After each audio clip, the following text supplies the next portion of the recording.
Hello दोस्तों, तो स्वागत है आपका हमारे YouTube channel education circle with Kamal पर। और हम लोग कर रहे थे 2018 का क्वेश्चन पेपर, प्रीवियस ईयर का क्वेश्चन पेपर 2018 का, जिसमें टोटली 30 क्वेश्चन थे। हम लोग 1 से लेके 10 तक की मैंने पहले वीडियो में करा दिया है, जो पार्ट 1 है, और पार्ट सेकेंड में 11 से लेके 13 तक के क्वेश्चन करा दिए हैं। आज हम लोग उसके आगे के क्वेश्चन, जो क्वेश्चन नंबर 14 से, ये करेंगे।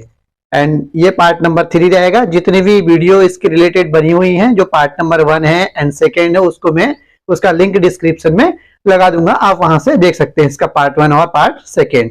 तो चलिए आज क्वेश्चन करते हैं। Question number 14। दो खिलाड़ी संगीता और रेशमा टेनिस का एक मैच खेलते हैं। यह ज्ञात है कि संगीता द्वारा मैच जीतने की जो प्रायिकता है वो 0.62 है, तो रेशमा की जीतने की प्रायिकता क्या है?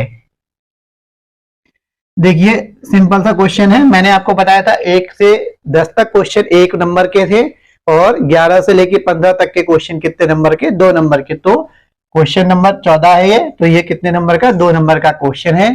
बोल रहा है संगीता और रेशमा दो टेनिस खिलाड़ी हैं, और संगीता द्वारा मैच जीतने की जो प्रायिकता है वो इतनी है, और रेशमा के जीतने की प्रायिकता क्या होगी? तो रेशमा की जीतने की प्रायिकता निकालिए। तो सिंपल सा फंडा है, 2 मैच खेल रहे हैं, संगीता जब हारेगी तभी क्या होगा? रेशमा जीतेगी। सिंपल सा फंडा है, जब संगीता हारेगी तो, क्योंकि दोनों में से 2 तो जीत नहीं सकते, दोनों में से कोई एक ही जीतेगा। अगर संगीता की जीतने की प्रायिकता यह है, तो जब संगीता हारेगी, जब हारने की प्रायिकता इसकी रहेगी, तो इसकी हार वाली प्रायिकता में कौन जीतेगा? रेशमा जीतेगी। तो चलिए लिख लेते हैं हम लोग, शॉर्ट में करेंगे। संगीता पी माने प्रोबेबिलिटी, मतलब प्रायिकता किसकी? संगीता की। तो PS इक्वल टू, ये रही संगीता की जीतने की प्रायिकता। अब संगीता की जीतने की प्रायिकता इतनी है, तो एक सूत्र होता है हमारे पास, संगीता की जीतने की प्रायिकता प्लस प्रायिकता क्या? हारने की। संगीता हमने बोले यहाँ क्या कर दिया? S' कर दिया, क्योंकि हारने की प्रायिकता है और ये जीतने की प्रायिकता है, यानी हारने और जीतने की प्रायिकता को हम लोग प्लस करते हैं तो किसके इक्वल होती है? 1। कोई भी प्रायिकता, ये सूत्र है, कोई भी प्रायिकता क्या होता है? उसकी जीतने की और हारने की प्रायिकता को अगर सम करें तो किसके इक्वल होगा? 1 के। तो PS की वैल्यू हमको 0.62 दे रखी है, प्लस हारने की प्रायिकता, संगीता की हारने की प्रायिकता हम लोग निकालना है हमको, P' इक्वल टू 1, यहाँ के माइनस में आ जाएगा 0.62, PS' इक्वल टू, हम लोग इसको सब्ट्रैक्ट कर लेंगे। अब देखिए ये 1 है, कैसे घटाएंगे हम लोग? 1 के बाद पॉइंट लगा सकते हैं, कितने भी जीरो बढ़ा सकते हैं, इसके अकॉर्डिंग पॉइंट को हम लोग डायरेक्शन में बिल्कुल सीधा रखेंगे। 6 और 0, तो यहां से एक हासिल लेंगे, 10 में से 2 गया 8, यहाँ 9 बचा, 9 में से 6 गया 3, 0 से 0 और पॉइंट सीधा आएगा, तो 0.38। यानी ये किसकी प्रायिकता हो गई? संगीता की जीतने की प्रायिकता अगर ये दे रखी थी, तो ये संगीता की हारने की प्रायिकता है, यानी हारने की प्रायिकता किसकी? संगीता की प्रायिकता। अब जो संगीता की हारने की प्रायिकता होगी, उसी प्रायिकता में क्या है? रेशमा की जीतने की प्रायिकता होगी। मतलब ये हारेगी तो कौन जीतेगा? रेशमा। इतने तो इसके चांसेस हैं कि जीतने की प्रायिकता, ये जीतने की प्रायिकता। तो जो इसकी हारने वाली प्रायिकता होगी, तो उसमें क्या होगा? रेशमा जीतेगी। तो यहां लिखेंगे रेशमा की जीतने की प्रायिकता इक्वल टू, रेशमा जीतने की प्रायिकता शॉर्ट में कैसे लिखेंगे?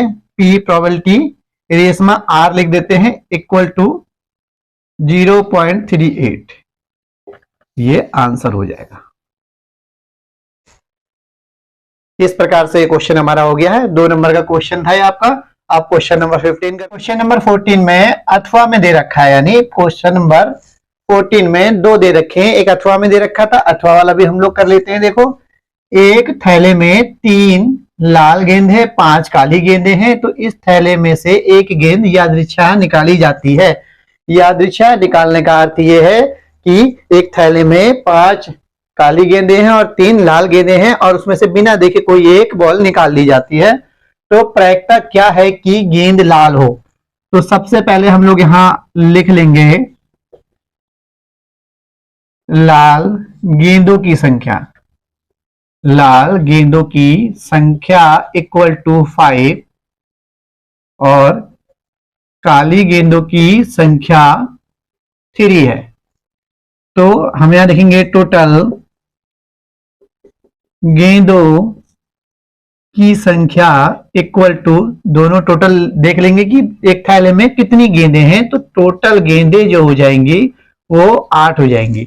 अब 8 गेंदों में से यादृच्छिक बिना देखे एक बॉल को निकाल लिया जाता है, तो उसकी क्या प्रायिकता होगी कि वो निकाली गई बॉल हमारे द्वारा लाल रंग की हो। तो यहां लिखेंगे,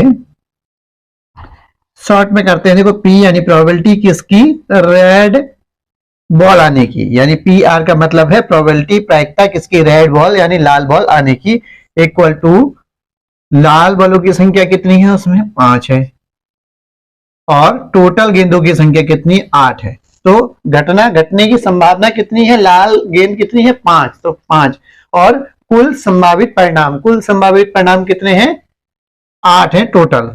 तो 5/8 इसका आंसर हो जाएगा। तो ये इसकी प्रायिकता है। हम इसको डिवाइड करके भी पॉइंट में आंसर निकाल सकते हैं, वरना यही आंसर रहने दें। तो ये हल हो गया क्वेश्चन नंबर 2 का। देखिए कितना आसान था। इस टाइप के क्वेश्चन आपके प्रोबेबिलिटी के आते रहते हैं, तो आप इनको छोड़कर नहीं आएंगे। क्वेश्चन नंबर 15 है, 5 सेंटीमीटर त्रिज्या का एक वृत्त खींचिए। तो 5 सेंटीमीटर त्रिज्या का एक वृत्त खींच लेंगे। देखिए हम लोग,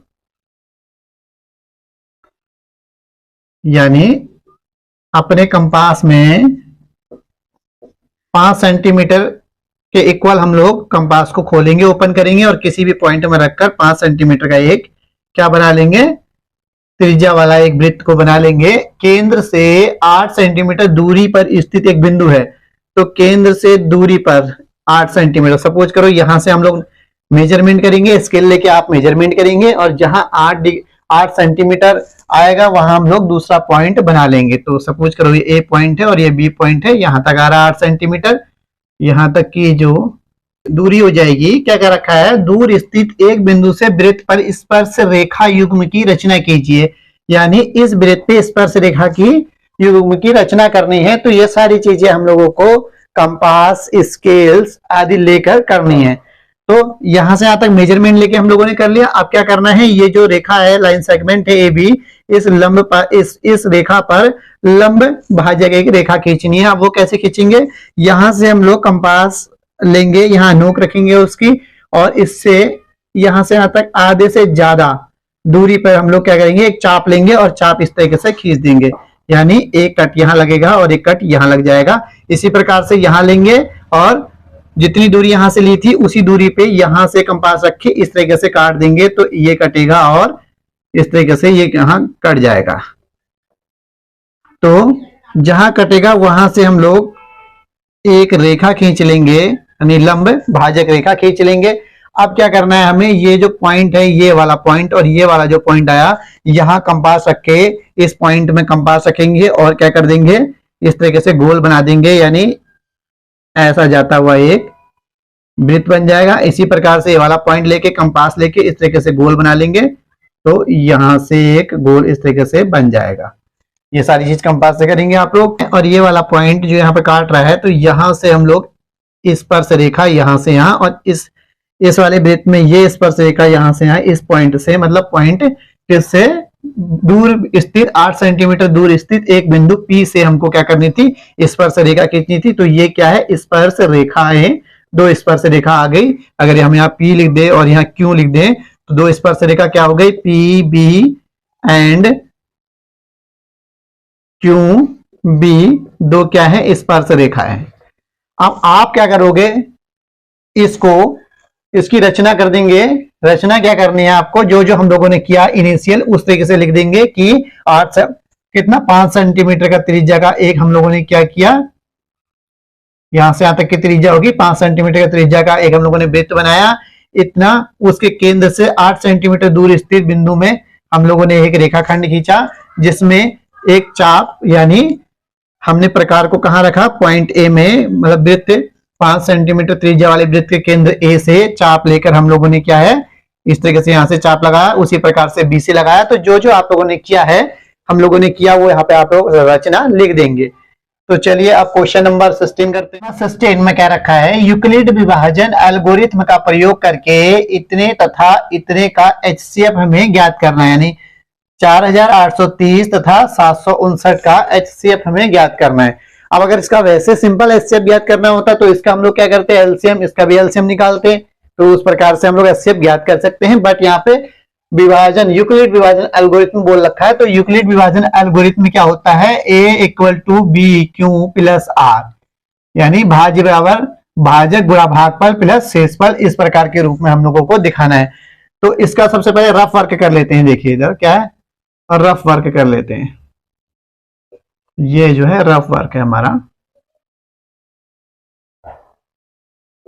छोटी संख्या को हम लोग छोटी संख्या से बड़ी संख्या को डिवाइड कर देते हैं। अब डिवाइड करने का जनरल सा फार्मूला हमारे पास कि 759 का हमको पढ़ना नहीं आता है तो एक संख्या ढक देंगे, 75 का भी नहीं आता तो दो संख्या हम लोग यहां से सपोज करो हटा दी, उसी प्रकार से दो संख्या यहां से हटानी पड़ेगी। तो 7 का पढ़ा 48 में कितनी बार जाएगा, 7 संग 42, 7 7 49, 7 बार में ज्यादा हो जा रहा है एक ही। तो 7 बार में जब ज्यादा हो जा रहा है तो 759 का पारा कितनी बार में जाएगा, यानी 6 बार में जाएगा। एक बार गुणा करके देख लेते हैं इधर, 6 बार में 9 संग 54, 759 का 6 से गुणा कर लेते हैं। 6 निम 54, 4 हासिल लगा 5, 6 पंजे 30 और 5 35 हासिल 3, 6 सत्ते 42, 43 44 45, यानी 45 54, 45 और 44 ये आ रहा है 6 बार में। 7 बार में तो ज्यादा हो जाएगा। अब यहाँ 10 10 में से 4 चला गया 6, यहाँ 2 बचा, एक हासिल ले लेंगे, यहाँ एक हासिल लिया था तो यहाँ 2 बचा, यहाँ एक हासिल लेंगे तो 12 हो जाएगा, 12 में से 5 चला जाएगा, 76 बच गया सब्ट्रैक्ट करने पर। अब हम लोग क्या करेंगे, इससे इसमें भागा जाएगा, नहीं जाएगा। देखिए बड़ी संख्या हो गई और ये छोटी संख्या हो गई और ऊपर उतारने के लिए कुछ है नहीं जिससे बड़ी हो जाए। तो इसमें क्या करते हैं, यूक्लिड विभाजन एल्गोरिथ्म के लिए हम लोग जब भाग नहीं जाता है तो क्या कर देते हैं, इससे इसको, फिर जब ये इसको भाग नहीं दे पा रहा है तो इसको हम लोग इससे भाग दे देंगे, यानी इसको हम लोग अंदर कर देंगे। अब देखिए 276 का हमको पढ़ना आता नहीं है तो क्या कर देंगे हम लोग, इन 2 को ढकेंगे तो यहां से भी 2 ढक देंगे, 2 तिया 6, यानी 3 बार में जा रहा है। तो 276 को 3 से गुणा करके देखते हैं, 6 तिया 18 का 8 हासिल 1, 3 सत्ते 21 और 1 22 हासिल 2 और 3 दूना 6 7 8, यानी 828, तो ज्यादा हो जा रहा है। ये क्या है, हम लोग ऐसे चेक करने का मतलब है एक एस्टिमेट लग जाता है कि कितनी बार में जाएगा, यानी कितनी बार में जाएगा, 2 बार में, क्योंकि 3 बार में तो ज्यादा हो रहा है। तो 2 बार में 2 संग 12 का 2 हासिल 1, 2 सत्ते 14, 15 15 का 5 हासिल 1, 2 दूना 4 और 1 5, यानी 552। अब इसको सब्ट्रैक्ट करेंगे, 9 में से 2 चला गया 7, 5 में से 5 गया 0, 7 में से 5 गया 2। अब देखो फिर से ये वाली संख्या, ये संख्या छोटी हो गई, ये बड़ी हो गई, तो दोबारा से हम लोग क्या करेंगे, 276 को अंदर ले आएंगे। आप देखेंगे डिवाइड करके कितनी बार में ये जा रहा है। तो सेम ऐसे ही करेंगे, 2 संख्या ढक दो, यहां से भी 2 संख्या ढक दो, 2 1 कम 2, 1 बार में जाएगा, 2 बार में वैसे भी ज्यादा हो जाएगा। देखिए तो 207 एक बार में आएगा, तो हम लोग एक हासिल लेंगे 16, 16 में से 7 चले जाएगा तो 9 बचेगा यहाँ पे, और यहाँ 6 बचेगा क्योंकि यहां से लिया था, तो 6 का 6 69। अब क्या करेंगे, फिर दोबारा से वही करेंगे, 207 इसके अंदर चला जाएगा, यानी अब इसको यहां कर लेते हैं, 207 से भागा देंगे हम लोग, सॉरी यहाँ कितना बचा, 59 बचा था, तो 59 से 207 को भागा दे देंगे। अब यहाँ कितनी बार में जाएगा, देखिए 3 बार में जाएगा तो 207 आ जाएगा, यानी शेषफल 0 बच गया। रफ वर्क है, रफ वर्क को हम लोग अब यहाँ यूक्लिड विभाजन एल्गोरिथम में कैसे दिखाएंगे, ये देखिए। फर्स्ट स्टेप फर्स्ट 8 3 को इक्वल कर देंगे, यानी इससे इसकी मल्टीप्लाई हम लोगों ने करी, तो शेषफल कितना बचा हमारे पास, जो आर क्या है रिमाइंडर होता है, शेषफल 276 बचा। तो ये फर्स्ट स्टेप नंबर सेकेंड, अंदर क्या है ये है, तो इसको हम लोग बाहर लिख लेंगे, 559 इक्वल किसके, इससे इसकी मल्टीप्लाई हुई, 276 मल्टीप्लाई 2 प्लस रिमाइंडर कितना बचा 207। अब स्टेप नंबर थर्ड में हम लोग क्या करेंगे, अंदर की जो संख्या है वो बाहर लिख देते हैं 276 इक्वल टू सेम वही इससे इसकी मल्टीप्लाई, यानी 207 की मल्टीप्लाई हम लोगों ने 1 से करी तो शेषफल कितना बचा 69। अब स्टेप नंबर 4 में हम लोग क्या करेंगे, अंदर कितना है 207 इक्वल इससे इसकी मल्टीप्लाई हुई 69 मल्टीप्लाई 3 प्लस रिमाइंडर कितना बचा यहाँ 0। तो जिसके पहाड़े से रिमाइंडर शून्य आ जाए तो उसको क्या कहते हैं एचसीएफ, मतलब 69 के टेबल से एचसीएफ कितना आ गया था, मतलब टोटल रिमाइंडर कितना बचा था शून्य बचा था, तो 69 इसका क्या हो जाएगा एचसीएफ हो जाएगा। इस प्रकार ये क्वेश्चन हो गया। तो आप लोगों को पेपर में इसको करने की जरूरत है, इसको करने की जरूरत नहीं। अगर आप करना चाहें तो बिल्कुल साफ साफ हैंड राइटिंग में कर सकते हैं, वरना ये रफ वर्क होता है, इससे देख के हम लोग इस प्रकार से निकाल सकते हैं। तो आज के लिए बस इतना ही। आई होप आप लोगों को समझ में आया होगा। अगर वीडियो समझ में आ रही है तो प्लीज वीडियो को ज्यादा शेयर एंड लाइक कीजिए, एंड चैनल में नए हैं तो चैनल को सब्सक्राइब करना ना भूलें। थैंक यू, मिलते हैं नेक्स्ट वीडियो में। Have a good day, bye bye.